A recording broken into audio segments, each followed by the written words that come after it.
Microbial flora of air is transient, थोड़ी देर के लिए स्टे करना, एंड वेरिएबल, बढ़ते और घटते हैं। Air is not medium in which micro organism can grow but can carry, एक जगह से दूसरी जगह, particular matter, dust and drop which may be laden with microbes, जो माइक्रोब से भरी होती है। आगे वो कह रहा है transmission of airborne micro organism, you can catch some diseases simple by breathing, these are called airborne diseases.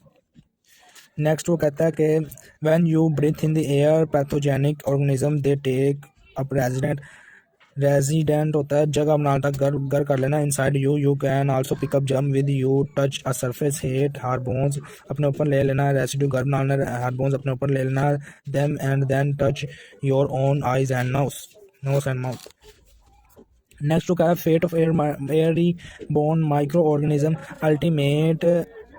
Ultimate fate of the airborne micro organism is govern, मौजूद है बाय द कॉम्प्लेक्स सर्कमस्टांसिस, करता है कि humidity में, नमी में, sunlight में, धूप में, टेम्परेचर में, size of particle, nature of the micro organism, the new physical environment, the microbial content of air, कहता है कि वो उसके साथ कैसे कॉन्टैक्ट करते हैं हवा के साथ। No microbial are indigenous to air, वो मुकामी तौर पर इंडिजीनियस, वो मुकामी तौर पर शुरू से वहाँ एयर के नहीं है। There are in our immediate environment, ये हमारे इन्वायरमेंट में होते हैं।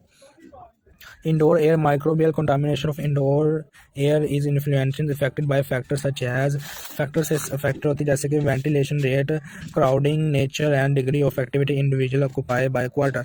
Source of transmission, airborne microorganisms are carried on dust particle or in drop expelled from the nose, mouth, sneezing, coughing or every talking. Size वो बता रहा है इसका कितना होता है, कहता है कि from the respiratory tract vary their dimension from micrometer to millimeter. These are low micrometer range, can remain airborne for long time of period, while जबकि large droplet and dust particles settle rapidly as dust on various surfaces. The dust become airborne immediately during the period activity in from. Next वो कहता है कि typical example tubercle bacilli, tubercle bacilli have been isolated from the dust sanitoria सफाई से। Diphtheria bacilli haemolytic streptococcus, typical example उसने बताई आगे वो कह रहा है diphtheria bacilli haemolytic streptococci have been isolated from the floor dust near the plant, patients और कैरियर हार्बोरिंग अपने ऊपर ले लेना दिस ऑर्गेनिज्म। उसने ये मुकाम बताया यानी कि यह पेशेंट्स के करीब से और ये सैनिटोरियम सफाई की मतलब सफाई वाली जगह से जहाँ पर मट्टी वगैरह उठती होती है वहाँ से ये हमें मिल जाते हैं। आउटडोर आगे वो आउटडोर, पहले हमने इंडोर ये सारे इंडोर बने, अब वो आउटडोर का बता रहा है। आउटडोर कौन से हैं? Algae, protozoa, yeast, mould, bacteria have been isolated from the air near the surface of the earth.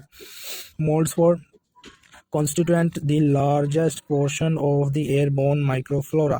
The predominant mold spores were of the specific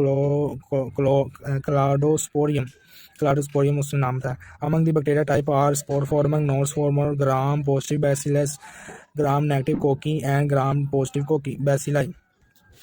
next वो कह रहा है अक्रंस वो कहता है bacteria and mold spores have been found high above earth surface, कहता है कि जो बैक्टीरिया वो काफ़ी हाइट पर पाए जाते हैं। And the variable bacteria and fungi occur at the altitude of 3000 metre, कह रहा है कि इनकी उसने एक हद बताई है, इनकी हद कोई नहीं है बैक्टीरिया की, जबकि फंजाई और बैक्टीरियम की हद है 3000 metre in air masses all away across the north Antarctic, उसने मुल्क का नाम भी बताया। Bacterial species bacteria and characters as Micrococcus sarcina, gram negative, gram positive rod, gram pleomorphic rod, aerobic sporoformer, fungal species, Cladosporium alternaria, Pulolaria, Penicillium, Batratis, Stymphalium. Next वो कहता है Batratis Stymphalium. Cladosporium is the most abundant over land as well as sea. Diseases of microbiologist analysis of air, कहता है कि the sampling of air determine its microbial content requires special instrument, special devices. वो बता रहा है कि devices जो है वो एयर में जरासीम है यानी वो देखने, कहता है कि सॉलिड डिवाइस का नाम है solid impingement device, liquid impingement device और liquid impingement have been designed for this purpose.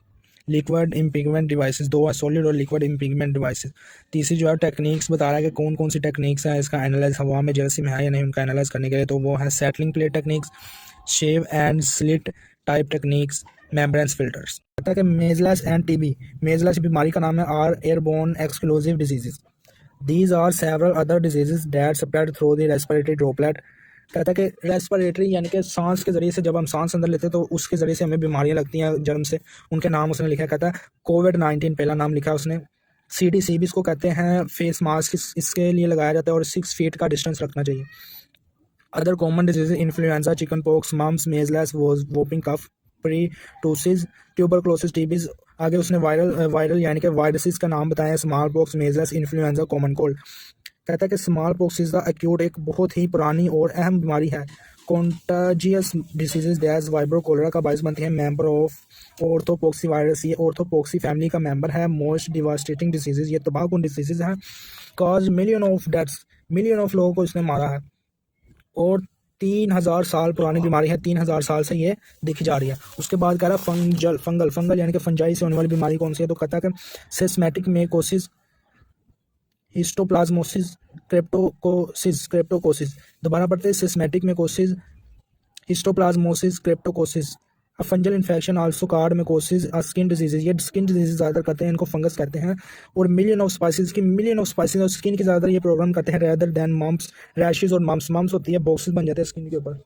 तो नेक्स्ट कह रहा है कि इनको कंट्रोल कैसे कर सकते हैं, इन बीमारियों को कंट्रोल करने के लिए कह रहा है control of micro organism, control कैसे करते हैं, तो उसके लिए फिजिकल एजेंट्स हैं और कुछ केमिकल एजेंट्स हैं।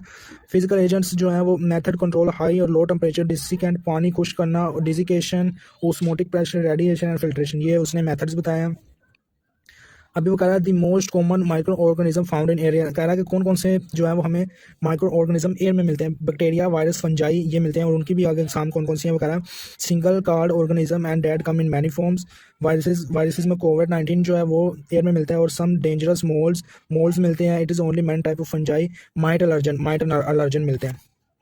उसके बाद क्लास वो कहता है कि control of microorganism in air, उनको कैसे कंट्रोल, दोबारा फिर वो बता रहा है कि एयर हाइजीन्स या हाइजीन यानी कि एयर कितनी जो है वो साफ़ है वो देखने के लिए to reduce the microbial population agents use होते हैं। एजेंट्स के नाम वो कह रहा है कि केमिकल एजेंट है और फिजिकल एजेंट है, उसमें से कंटामिनेशन को पाक किया जा सकता है।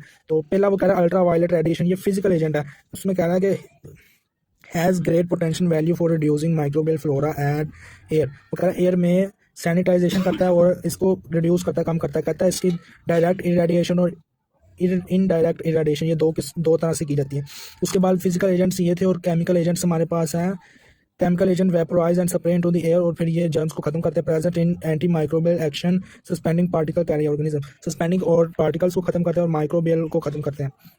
एग्जाम्पल इसमें आती है फॉर्म एल्डिहाइड, केमिकल जो है फॉर्म एल्डिहाइड पहला केमिकल, दूसरा है try ethylene glycol lactic acid, 3 जो है वो उसके हैं। केमिकल से फिल्ट्रेशन एक प्रोसेस है इसका, केमिकल से filtration techniques are use for airborne organism.